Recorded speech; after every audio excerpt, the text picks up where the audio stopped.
네, 안녕하세요, 여러분. 미국 주식 읽어주는 여자 주식누나입니다. 4월 14일 수요일 아침, 우리가 잠든 사이 밤새 미국 증시에선 어떤 일이 있었는지 체크해드리도록 하겠습니다. 네, 다우지수 마이너스 0.20%, 그리고 나스닥 지수 플러스 1.05%, 또 S&P 500 지수는 플러스 0.33%. 네, 좋은 흐름은 이어가고 있죠. 이날 뉴욕 증시는 존슨앤존슨의 코로나19 백신 우려가 커졌지만 소비자 물가 지표가 예상보다 나쁘지 않다는 분석 속에서 혼조세로 장을 마감했습니다. 다우지수가 이렇게 하락한 반면에 나스닥 지수랑 S&P 500 지수는 상승을 했죠. 특히 S&P 500 지수는 사상 최고치를 또다시 경신했습니다. 미국의 소비자 물가 지표가 예상을 웃돌았지만 우려했던 수준은 아니라는 분석 속에 증시에 긍정적으로 작용을 했는데요. 미 노동부는 3월 소비자 물가 지수, 즉 CPI가 전월 대비 0.6% 상승했다고 발표했습니다. 이는 2012년 이후 최대 상승률로 전월 수치와 시장 예상치를 모두 웃돌았습니다. 전년 대비로도 2.6% 상승해 전월 수치를 상회했죠. 또 변동성이 높은 에너지, 식품을 제외한 근원 CPI는 전월 대비 0.3% 상승해 시장 예상치를 웃돌았는데요.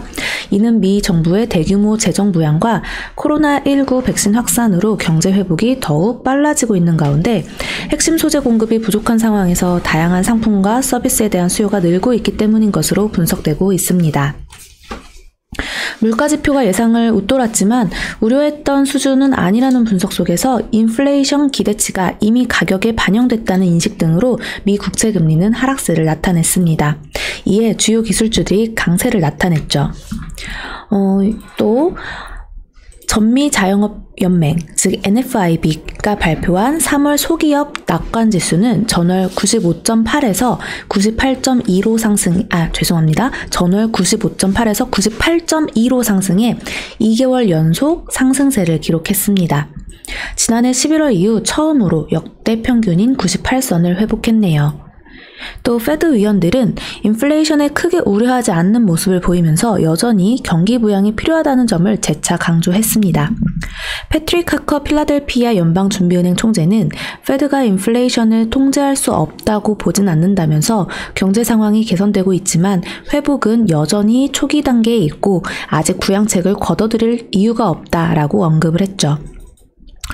하지만 존슨앤존슨 코로나19 백신 우려가 커진 점은 증시에 조금 부담으로 작용이 되고 있는데요.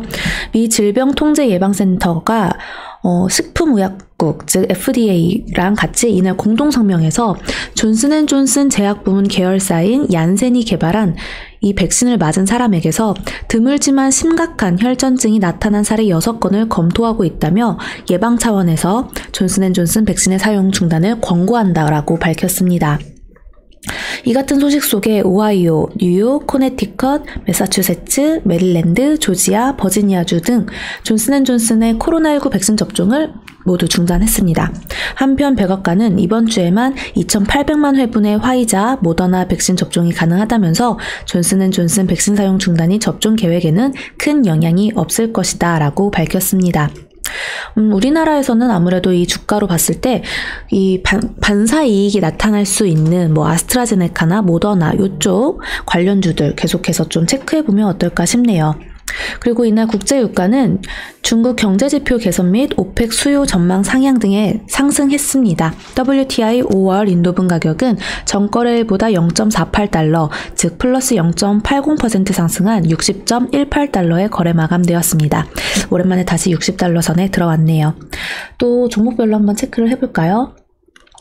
존슨앤존슨이 마이너스 1.34%, 아무래도 백신 접종 중단 소식 등이 하락한 반면에 경쟁업체인 화이자가 플러스 0.51% 올랐고요. 또 모더나가 7.40%나 오르는 반사이익 기대감 속에 좀 상승했다라고 해석해 볼 수가 있겠네요. 그리고 금리 하락 속에서 이 애플 2.43%, 또 마이크로소프트, 알파벳 A, 넷플릭스 등 주요 기술주들 모두 상승하는 모습 보였습니다. 그리고 테슬라는 8.6%나 상승을 하는 모습이었는데 이 목표치 상향 조정뿐 아니라 비트코인 강세 영향 등의 큰 폭 상승한 것이 아닐까 추측해 보고 있죠. 네, 정말 차트 다시 이렇게 쭉 살려내는데 너무 좋네요. 또 테슬라 하면 계속해서 이제 전기차 하면 테슬라인 것처럼 우리가 끝까지 체크해 봐야 한다. 그리고 비트코인이 8천만 원을 넘기면서 또다시 최고치를 경신했었죠. 그에 따라 영향을 또 받은 걸 수도 있고, 또 무엇보다 오늘 가상화폐 거래소인 코인베이스가 나스닥 직상장 예정이라고 합니다. 우리나라 장에서도 이런 관련주들 또 움직일 수 있으니 체크해 보시고요. 또 반면에 재료 소멸로 출렁이면서 변동성이 커질 수도 있으니 매매하시는 분들 체크하시길 바랍니다. 종목별로 또 한번 체크해 보면요. 네, 이렇게 어제에 이어서 로블록스가 또다시 이렇게 큰 상승 보여줬습니다. 9.4%나 또 오늘 오른 모습을 보여줬는데요. 우리 메타버스 계속해서 봐야 됩니다. 눌림목 오더라도요. 좀 천천히 멀리 보고 끌고 간다면 충분히 좋은 이렇게 수익률 또 얻어갈 수 있지 않을까 싶어요. 뭐 대표적인 관련주 제가 워낙에 많이 정리해 드렸으니까요. 꼭 체크해 보시고, 그 중에 하나가 또 네이버라는 거 여러분들 아실 거예요. 제페토.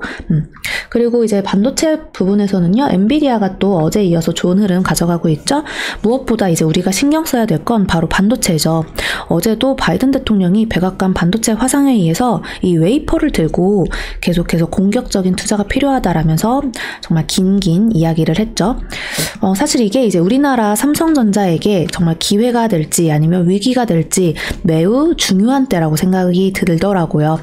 오늘 또 삼성전자 외국인과 기관의 수급이 어떻게 될지 좀 체크를 하면서, 오늘은 주식 누나가 장중 라이브 1시에 시작하니까요. 우리 또 거기서 이런저런 반도체 관련주 이야기도 나눠보도록 해요. 오늘 장도 어제처럼 좋은 장 이어가면 좋겠네요. 자, 그럼 오늘 미국 증시 마감 브리핑은 여기까지 하겠습니다. 영상 재미있게 봐주신 분들 구독과 좋아요 그리고 알람 설정, 댓글도 많이 부탁드려요. 이상 주식 알려주는 여자 주식 누나였습니다. 또 만나요.